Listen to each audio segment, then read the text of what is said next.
Hi you guys, welcome back to our M&M Rustics channel. Today we're doing a DIY pallet wall, and if you want to see how we made this pallet wall for absolutely nothing, this project cost us nothing, then just keep on watching for this step-by-step tutorial.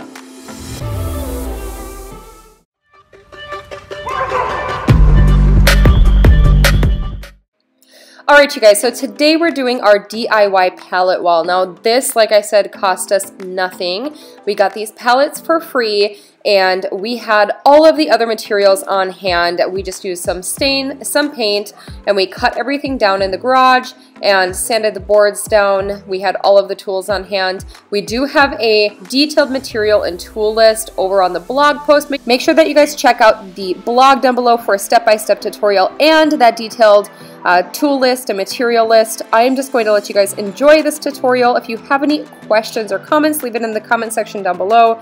And be sure to subscribe to our channel before you leave so that you don't miss out on any of our other DIYs and tutorials and home decor hauls, things like that. Alright you guys, I will let you enjoy this little montage of us putting up the pallet wall. It was super fun, super quick, and super cheap.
Alright you guys, that is going to wrap it up for today's tutorial. I hope you enjoyed this DIY pallet wall. I hope that you get inspired to do your own little project around your house. Like I said, this cost us absolutely nothing because we had all of the materials lying around. So thank you so much for tuning into today's video. Again, make sure that you're subscribed so that you don't miss out on any of our other future videos, DIYs, tutorials, home decor hauls, etc. And we will see you guys next week for another DIY. Okay, bye you guys.